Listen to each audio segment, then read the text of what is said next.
So it's the first of 2 of our monthly calls. And the next one is on Wednesday at 2 p.m. It'll be the exact same content as always. So the things that we wanted to go over today were to remind you of some upcoming deliverables across both cohorts, share with you our tentative regional meeting agenda, just talk about different things coming down the line in the first quarter of 2023 so that you know what to expect. And then we have some various updates around recruitment, our steering committee, and our June collaborative wide meeting that we will also be doing with Inhale that we'll go into a little bit more detail on during this call. So for upcoming deliverables that are due either this month or very soon, January 10th for all cohort 2 practices, we need to have their training wrapped up. Tomorrow night at 11:59 p.m. it's going to be taken down from the Beaumont site where they're hosted and that we get CME through. So everyone does need to complete them by the end of the day tomorrow. And we're not really going to be able to grant extensions on that because that's when our CME expires.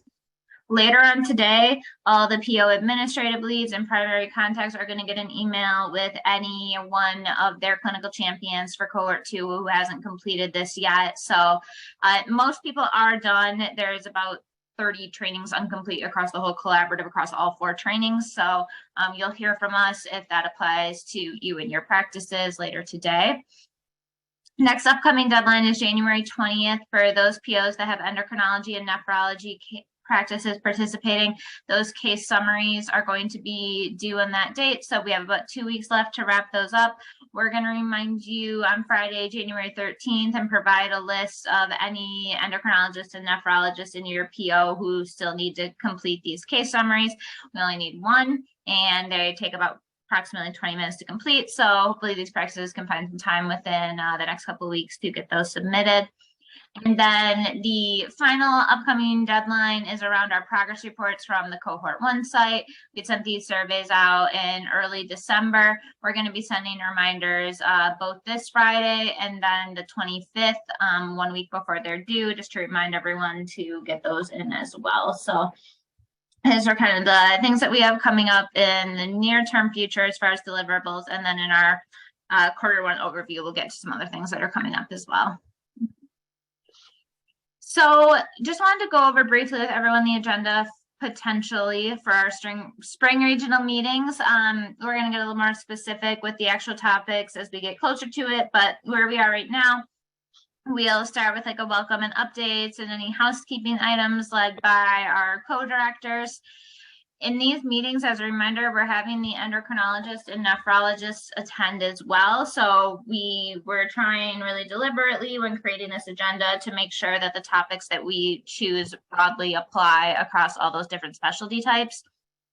So we plan to focus on the medications for the first portion of this meeting. We're going to be looking at some of the data that we have, like from our dashboards, from the progress reports that your practices are submitting now, from the case summaries that they did last year, to kind of pull together an overview of where MCT2D is around prescribing these medications and talk about some of the challenges. We're also going to have an opportunity in these meetings for your PO to meet the PO learning community requirement, because we're going to be asking for a practice from each of the regions to just talk about any new workflows or successes that they've had with implementing medication prescribing. So I'll be reaching out to everyone shortly to go into details around what that opportunity will entail and what that will look like. And you can see if any of your practices are interested. Following the practice overview and our overview of the medications in MCT2D, we wanted to focus on some patient-focused materials. So leading up to this meeting, we're working on a handout related to SGLT2s and GLP-1s that's patient-focused, so that, you know, when you're prescribing these medications to a patient, that's what you'd be handing out with it, so that they have some background material and information. We want to review the one that we've drafted, but also just see across these different specialists, like what other things they feel are needed for their patients around these medications. We feel like this is an area that we can expand upon the tools and resources that we're offering in this space, and want to hear from the collaborative exactly what they want to see. We'll have a short break. And then we're going to be talking about insurance for the next little bit of the meeting. Again, another topic that should span across the different specialties that will be there.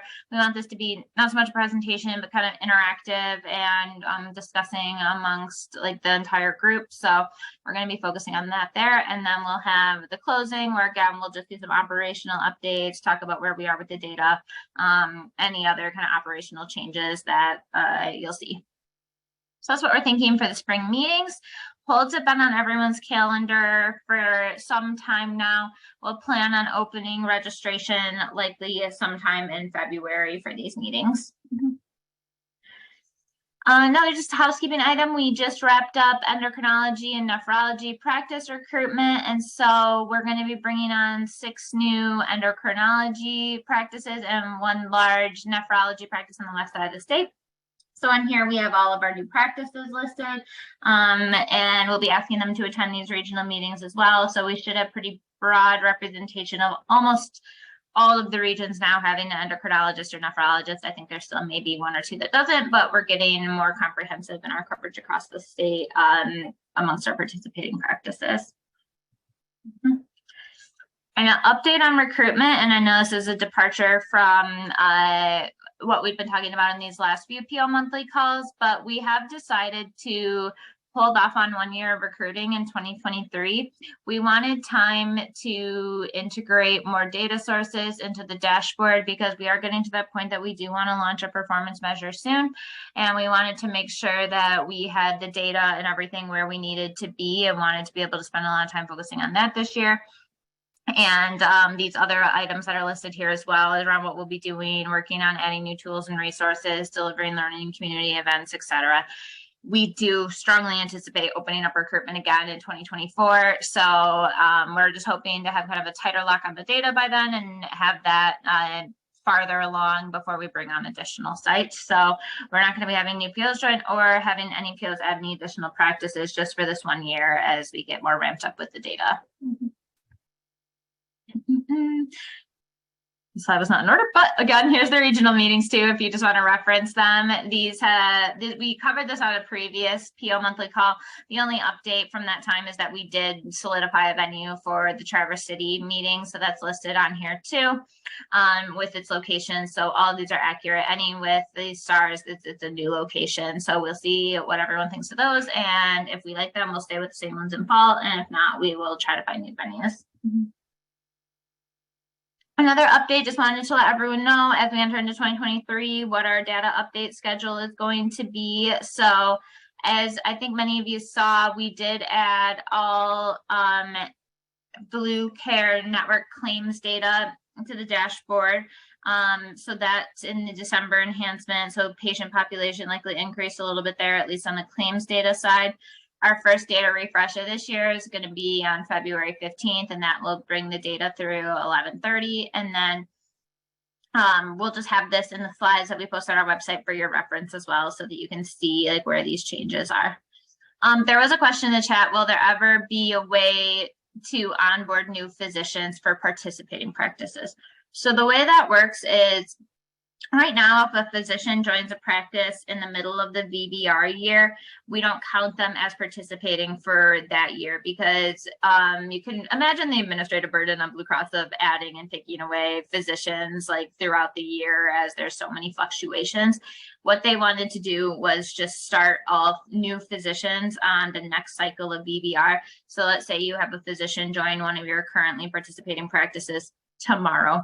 We wouldn't hold them to any of the VBR requirements for this year, but when it's September 1st and the VBR renews and they're on the physician list from Blue Cross Blue Shield and meet their other VBR criteria, like being PCMH designated, etc., they would get added on for that next year of VBR. So it's just going to renew on September 1st for primary care practices, March 1st for the specialty practices, kind of year over year, in that way, as opposed to doing it specifically like when they join, if that makes sense. All right, great. Moving on, I just want to outline the first 3 months of 2023 and things that will be going on for each month. So for January, We have the PO monthly calls that are listed here and that you're currently on. We have the PCB trainings due tomorrow at the end of the day. We have our first patient advisory board meeting of the year on January 17th. So we're keeping those same cadence of doing those every 2 months.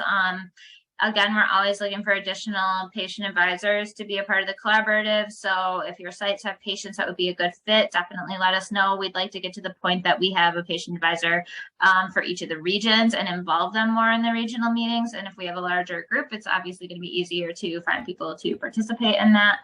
And again, we have the endocrinology and nephrology case summaries due on the 20th of this month. And then for those POs with participating nephrology practices, we're having a clinical champions meeting that's going to be virtual for 1 hour. There's 2 time options, either the 24th or the 26th. I emailed the invite to all of the PO administrative leads, so you should have that on your calendar just for your awareness. I also specifically reached out if we didn't hear from your nephrology clinical champion about availability so that you can follow up with them to make sure that they attend that meeting. In February, we have the progress report survey due on the 1st, like we discussed. We're setting up the first steering committee meeting that we'll have as MCTTD. I have another slide about that where we'll get into a little bit more details. These are the dates for the PO calls that month. We're also going to be having our first learning community event of the year on February 13th. Oh, it's a Monday, not a Friday, on management of CKD. And we're going to be sending out these invites shortly. I wanted to wait till our CME was approved so that we were all set there. But we'll get these on everyone's calendar and allow registration on that shortly. And then we have the data dashboard refresh as well that we just covered on that schedule that we looked at a minute ago. That's going to be on the 15th. So for our steering committee meeting, we formed the steering committee last year. We tried to have this be representative of the collaborative as a whole. So we have PO representatives on it. We have representatives from the primary care practices, the endocrinology practices, the nephrology practices, and a couple of our patient advisors serving on the steering committee. So we're currently determining everyone's availability to find the best time. We're looking at dates through February 1st through the 20th. And we were planning on covering the following topics, at least initially at this meeting. So we wanted to go into a deep dive with the steering committee members of exactly our current situation with the data, where we are, the data sources we have, what we're hoping to integrate this year, some of the challenges that we're facing in that space. Just to get everyone up to speed, we definitely want the steering committee to be aware of this as they're going to be pivotal in helping us decide things like the performance measures for the collaborative. So then following from understanding the data, we just want to have a preliminary discussion, kind of more of a brainstorming, just talking more openly about what kind of things matter for us to measure and how do we measure it, how we want to approach this so we can begin being prepared to do something in this space. We also wanted to talk about how we build in health equity into the collaborative, into the initiatives that we're doing so that we can make sure that we're doing this in a conscious manner in all that we do. And then finally, about patient-reported outcomes, we did some pilot collecting of them last year. We want to revisit this and talk about how to approach this in a way that can get us more consistent results and input on that. The question in the chat for the progress report, only 1 is required per practice. That is correct. So it's only cohort 1 and only 1 per practice. So we will again let you know on like the 13th around who still needs to submit those, who hasn't. It also should be a fairly quick survey for everyone to complete. So we'll make sure that everyone's aware of who still needs to do that. Another thing that's going to be coming out in February. So another one of the things that we asked the cohort 1 practices to be doing is like a best practices submission form. So we're going to share that out on February 1st. Practices will have until May 1st to submit this. We're going to be asking about like the practice specific processes that were implemented to as part of MCD2D or have helped the practices be successful in one of our initiatives. So some examples are successful workflows for integrated CGM data, streamlining prior authorizations of the medications, collaborating with pharmacists or registered dietitians for low carb and CGM counseling. And what we're going to do with this information is we're trying to collect a lot of the practice demographics along with these best practice submissions. We have around 260 practices that participated in the first cohort. And we want to have a resource that your practices can go into and search it specifically by practice demographics, because we know with things like this, there's going to be just a varying level of resources where some practices who are part of a larger group or affiliated with a hospital system might have someone who does prior auths for them and a clinical pharmacist they can tap into and a dietitian, whereas a smaller, more rural practice, for example, might be more solo and doing things on their own. So we want the practices, after we gather all this information, to be like, I'm looking for best practices on CGM from practices that are rural with 2 to 4 doctors and don't have a care manager, and they'll be able to see results from like similar practices. And what we're hoping to do is get this information that we gather through this best practices submission form to a place where it's more actionable to like read what a practice did and think about how you can apply it to your own practice. We would also like to set up a way for practices to kind of collaborate with each other. So if someone reads a best practice at one site, like we want to create some kind of ability for them to like reach out to that practice and talk about how they did that. And we could try to offer some, VBR incentive from the collaborative around doing that work and have it counting towards something. And we don't have that fully fleshed out yet. But what we're hoping is that this approach in general creates opportunities for the practices to learn from each other in an actionable way, in a way that applies to the practice and their specific situations. So more to come on that. We're working on the form right now, and we'll have that available in early February for practices to begin submitting that information to us. And then shortly after we have all the responses in, we'll try to get this database set up so that the practices can go in and query and learn from each other. And in this first quarter, since this was the first one with the learning community events, just wanted to touch on the 3 that are taking place in January through March. And we have the full slide later that has all of them listed for your reference. So like I said, we're hoping to get invites out on these shortly and registration available, trying to get the CME squared away so that we're fully ready with that. But Dr. Hung is going to be presenting on management of CKD, a new era of therapeutics, on early February. We'll have our next one on March 3rd that's getting into billing. So we're going to talk about PDCM billing. We're going to talk about medical nutrition therapy, billing for non-face-to-face care. And then on March 24th, we're going to have updates on medications and CGM devices. This is going to cover things like the Libre 3 and the G7 for the CGMs, and get into more detail on tirzepatide, et cetera, for medications. So that's what we're looking at for the first 3 learning community events that are taking place in Q1. As a reminder, all of these topics came from the clinical champions at the regional meeting saying what they wanted to learn more about and have more resources on in the next year. So hopefully everyone finds these useful. We'll get more information to everyone shortly on how to register. To Erica's point, will CGM services and billing be covered in the March session? So the person that we're trying to have come speak about medical nutrition therapy, that's how they do their billing for CGM, through like those codes. So it's going to be spoken to around that. Honestly, I don't know specifically on PDCM what kind of codes apply to CGM to other things, but we did ask them to cover the PDCM codes that make the most sense related to our initiative. So CGM, medications, low carb diet, et cetera, and what ones they can use. So in short, yes, but I'm not sure how explicitly for some of these things it will be about CGM, but we asked them to incorporate it. Any other questions before I move on? Okay, and then in March, like we just went over, we're going to distribute that best practices template. The nephrology and endocrinology VBR starts again on March 1st. We included in like the December PO calls what the requirements are going to be for year 2 and for the new sites that are starting. We have the learning community event and billing codes that we just talked about, the PO monthly calls that will be taking place in March. I have a slide next that talks about our primary care education efforts and what that's going to look like. We plan to distribute that in March as well. We'll have our next patient advisory board meeting coming up in March as well, keeping with the every 2-month cadence. Our second learning community event that's taking place in March. And I also included just Blue Cross's PGIP quarterly, since I know everyone on these calls is likely to attend that, or a good number of you are. We also were asked at this next PGIP quarterly meeting to host like a small panel for MCT2D. So I will be reaching out to all of you shortly. Blue Cross asked that we have representatives from the POs kind of serve on this panel, and me, Jake, others would be asking you questions about like your participation in MCT2D and how you've operationalized certain things, like what you're doing to support your practices, like questions like that. I'll be reaching out to you shortly with more details about what serving on that panel would look like, what time it is, what we'd be asking of you.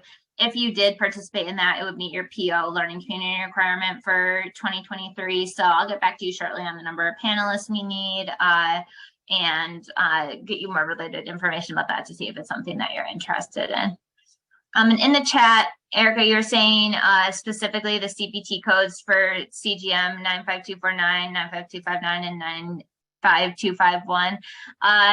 Yeah, I will copy this and try to see if we can find someone who has like significant expertise around billing for that. The benefit of billing these and the pros and cons. Okay, yeah, we still have time before that, and I can see if any of our current speakers feel like they could speak to that, and if not, I'll see if we can find someone who feels like they can. So thank you for suggesting that. I'm gonna write out to myself quick, and we'll see what we can find. Okay. And so from that last slide, the primary care coverage material. So this is something that's in our BBR. It'll be due at the end of this BBR cycle, so July 15th. And what we're going to be doing is providing like educational materials and resources and activities regarding coverage related to a specific payer. So we're going to ask each practice like who's the largest payer that you see, and then we'll have a person at each office like look through these materials and access them and take like a short post test.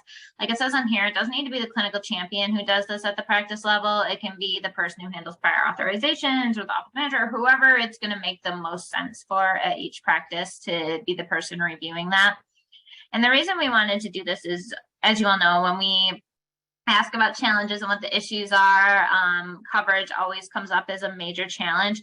And while MCTD absolutely believes in and is doing the best that we can around advocating for policy changes, and we've had some wins that you're aware of, we also wanted to give the collaborative the knowledge of how to best work within the current system and feel prepared to tackle these issues like the most straightforward, effective, least administratively burdensome way as possible. So that's something that we're working on developing now, and I'll have that available for you mid-March. And so, like I mentioned, we have our learning community event series. We're offering CME for the live events. Recorded events are going to still count towards the learning community attendance requirement, but we're not going to be able to offer CME for those. That will only be for the live ones. We'll get those meetings out as well the second we get our CME approval so that they're on everyone's calendar.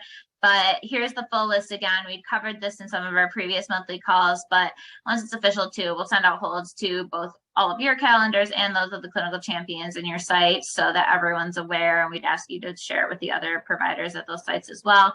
And so, like I said, these topics kind of came from what your clinical champions said they wanted to hear about. So we have a cardiologist coming to speak in May. We have one on multidisciplinary teams that we're hoping to pull together a panel from in August. CGMs later on in the year. We're going to cover weight loss medications again because that came up a lot as a requested topic. So these will be the things that we're focusing on. We'll get that information to the sites ASAP. So that is all we had for MCT2D topics. We will be back again in February, and we'll have additional updates for you.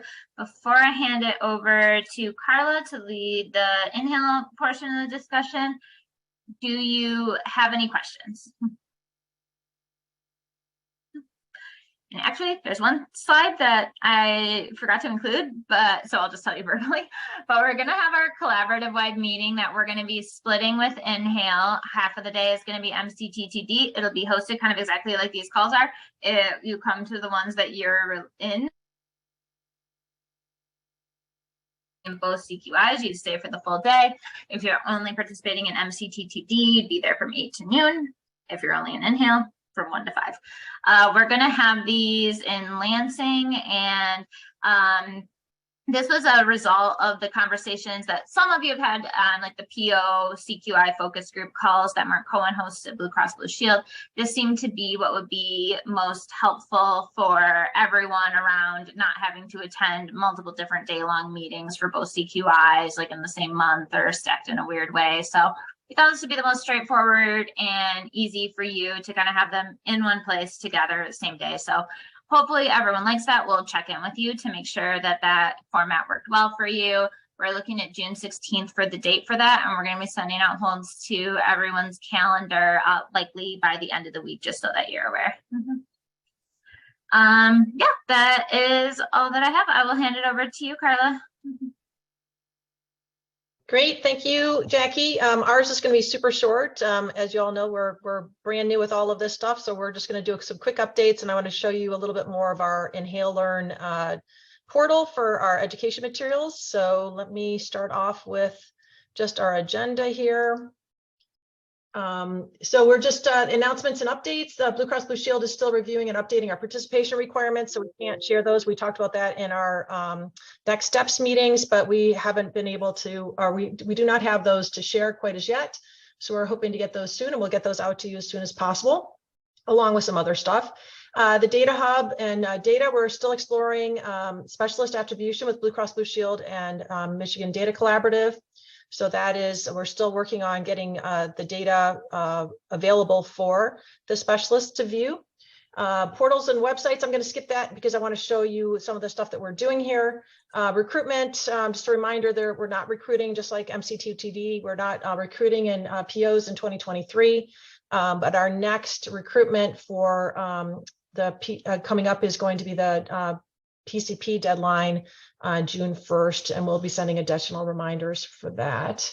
I want to show you our website that we've been talking about, this education portal that'll be available for providers and POs. This is our initial build out. We're going to have, and this is really focused on inhaler education, which is our first focus this year. We'll have inhaler resources for patients and inhaler resources for providers. Right now, these are not linked to true materials, but we'll have them broken up into medication devices. So you can search under meter dose inhaler or dry powdered inhaler, or the other type, soft mist, other things. So we'll be able to look under here, and then you'll get links to all the materials. And with those materials, you'll have a video that'll be available. We don't have that up right now. And I'm just noticing that's actually the wrong one here. But so they'll have the medications, drugs that match. So you'll be able to get to the written and inhaled patient education and written pharmaceutical patient instructions right here. This from one touch here. And then if you, you'll also have inhaled medications on by the medication name, so you can search it that way. We do have a search engine here. We're working on getting the keywords put in for that. So we will have a lot of resources here. We'll also have guidelines and references, so you can quickly find those. This will be changed to guidelines, and then there'll be resources here. As I said, we're just in the process of building this. So we're really excited. We're hoping to have this available by the beginning of February. The next thing I wanted to show you was some of the education materials that we're still building. We're putting together billing resource sheets for you. So this is for tobacco cessation counseling, more details on specifically who's covered, who can do it, how to do it. So we have those available. We're working on like quick infographics on how to choose an inhaler device. And we do actually have videos that will be on our website also. So all these materials will be both available through the Inhale website, which is also going to be done at the end of January, and then also our DPro Inhale Learn website. So that's really all that we have. I realize that this is, I'm hoping that you guys can see everything I'm seeing. Maybe you can't actually. It's not coming up. I don't think I'm actually able to share potentially. Did anybody see what I saw? The things that I was showing? Yeah, Carla, we can see it. Okay, good. All right. Thank you. I appreciate that, Sean. Yeah. Oh, we should also probably introduce Sean.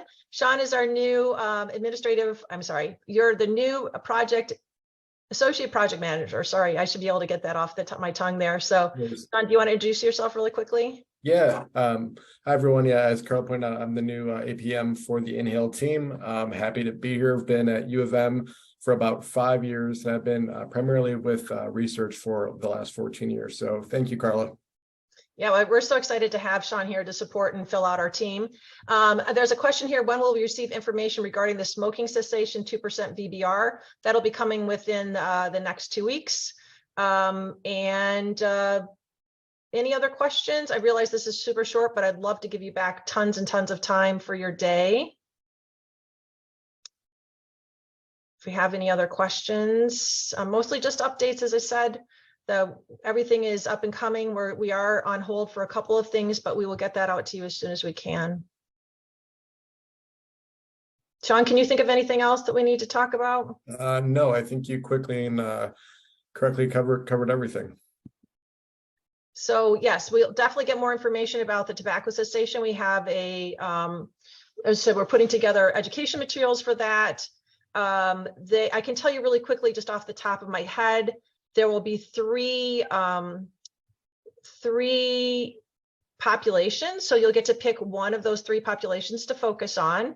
It will be tobacco counseling cessation. Tobacco cessation counseling, that billing code, our billing codes that you'll be tracked on. The populations will be adults with asthma, adults with COPD, and then pediatrics. There'll be patients 12 and older. So if you're a PCP, providers will be focusing on, if they're pediatricians, they'll be focusing on those kids, and you'll pick that population for them. So we will get that information out to you as soon as possible. So hopefully that overview helps a little bit. Any other questions? As Jackie mentioned, we will be sharing these PO monthly dates with MCT2D. So if you have those dates for them, we will be on those same meetings. I think we're typically doing the last half of it. And we will also be sharing the collaborative wide. So you already have that information. And we will be getting those timings and those topics out to you as soon as possible. If that's it, did this less than 5 minutes, I think. I appreciate your time, and please make sure you reach out to us if you have any questions or concerns, and we will keep in touch. Thanks. And with that, I think we'll probably just call it done. Thank you so much, everybody. Have a great day. Thank you.